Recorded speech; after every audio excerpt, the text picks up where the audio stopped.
My name is Gedhia Mamo. I am from Marsabit County. In the 2022 general election, I ran for woman representative for Marsabit County. I think I did my best. It was good. I was number 2, and I think the winner was a worthy competitor because she's been longer in the space, and she's a bit older, and that in my culture makes a whole difference. So for me, it was a win because it was lots of lessons learned. I use social media a lot, but depends on what platform. Marsabit, we mostly use Facebook. Twitter may not reach so many people. So I'd say I use Facebook a lot and TikTok now because that's what has a wider coverage for me.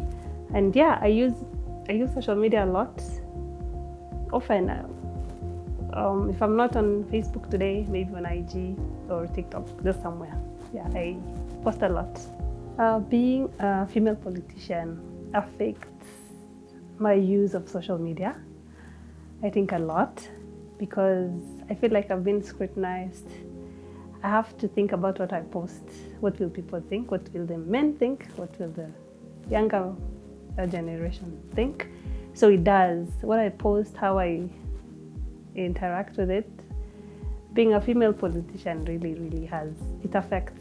Like just recently, I'm thinking TikTok was just a recent thing, and posting a video or lip singing to a song, people will think she's not a serious, she's not a leader. So, and you can start educating them again and saying it's just like Twitter, it's just another social media. So yeah, it does, it really does. I can't just freely post what I want to. I'd even go out with my family, I may not post because I'm thinking show off, whatever. Just, you have to think a lot about it before you post. As I've grown in politics now, I know what to post, I think, and what not to post. I have decided to not post some stuff, even if I'd want to post. So by the time I decide to post, I know this is something that can be consumed by the public. So there are things I'll never even post. As much as if I wasn't a politician, I would have posted. So it's post now or never post. Social media is good. It's both good and bad. I have been able to, for example, voice my ambition in politics through social media. And I've also done a lot of talking about the conflicts and ethnic violence in Marsabit through social media. It's really built me. But then again, it's also worked against me, especially during campaigns. I'd be compared with other politicians. I was vying for governor initially, and I was the only woman. So they would say, we don't need models, we need leaders, just because I'm slim and I'm young, and so they think I'm fit to go do modeling and not run for governorship. And that made me even change the post I was going for. I realized culturally it would work against me, because what my fellow youths will post on the media will eventually get to the elders. They'll say, see, before I would go campaign somewhere, they'd say, this is what she does, she's just on Facebook, she's just on IG, so she can't lead. So by the time I get to campaign or tell the elders, they have a certain thinking about me. So I had to change and say, so these guys think we just need to run for the woman rep seat. So that's how I ended up to first make the name to get the popularity. That's how I even changed. So it kind of damaged my dream. I was going big. I wanted to be the first woman, even just to be on the ballot as a governor candidate, because all of us are scared from it. So it really damaged the dream. It killed it. So I had to go for the seat that is reserved for women. Have I been trolled on social media? Yes. Even when initially I was in charge of tourism in Marsabit, and so I did a lot of Mr. Miss tourism to promote tourism. And I think that's why they thought I should go model. So for a long time, I was painted as a model out here, as just a pretty face and not a political leader. Then even my fellow women told me and said she's not even married, so she can't be a leader. Not I am married, but they didn't care to even find out. So part of some of the women rep contestants that were running against me used that against me and said she doesn't cover her hair, she doesn't do this, she's not married, she doesn't have kids. So that went on for a long time, and I'd say the votes I got was from the youths who did not care about this and felt, she's our age, if she's not married, fine, we're also not married. So most of the elders thought, then even according to culture, then if you're not married. So that negative trolling also made me lose some votes. So I'd say it works, and it can also work against you. And as a politician, then you're out here. Even now, even after losing, everyone is on, where did she go after that? Will she go quiet and come back again 2027? I'd post a video and say, even if you won, this is what you'd be doing. So still, even if you've lost and you still want to come back, you have to be careful. Like I said, you're either posting or not posting.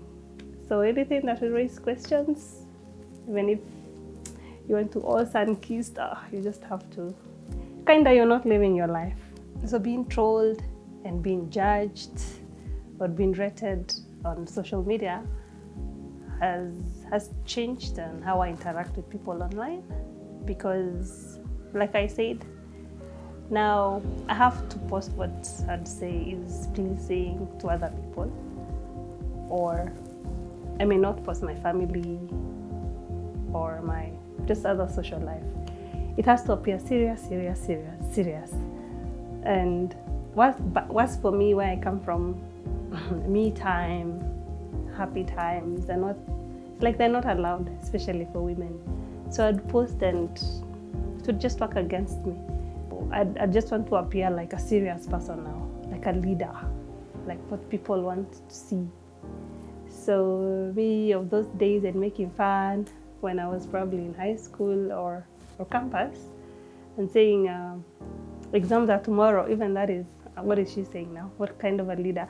Anything that someone thinks is not useful, not important, will affect what they think about me. And I know I would post things now and they'll be brought back in 2027 and say, see what she went to do after she lost. Even if she wins, this is what she will do. So yeah, unless now if I shelf my political ambitions and say I'm not doing that anymore, if I still have ambitions to come back, then it's really changed what I post, how I post, where I post. If we'd achieve a world of no gender-based violence, no online gender-based violence, I would post, I'd post anything and everything, every day, any minute. I'd feel like I'm in a free world. Now I feel like I have all the platform, IG, LinkedIn, TikTok, but I can't post, I'm restricted. But if there was no cyberbullying, I would post anything and everything every day. Would feel like a free world. I think women get into political space a bit later than men, because we realize we've set our life on a linear.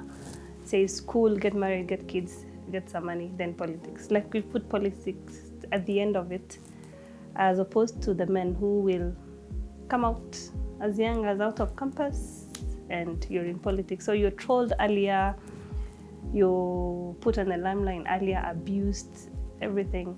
So by the time you get into your 30s and 40s as a man, you've been told you feel nothing anymore. And as a woman, you come at 35 or 30. This is when you're starting your political life. And you're told at 35 and you're thinking, you get 1 year, you're shocked. Is that me? So politics campaigns come, go, and by the next election, you're 40 and you're thinking, I'm too old for this. I can't take the trolling again. So you're out of the scene. I would like to encourage the women by saying, get into politics. It's a career like teaching, medicine, nursing, any other career that you'd want to pursue. So if you're thinking you want to be a political leader, get into it as soon as you can. You'll get pregnant, get a babies as you'll get off. I mean, a politician will actually have more than 3 months of maternity. So get into it sooner, learn the gist sooner with the men so that we can also be equal competitors with them. I think they beat us because they are more experienced by the time we get in. So get into politics. I ran for an office, I lost, but I'm coming back stronger. And I'd want every woman to get in stronger and lose, come back with lessons and do better.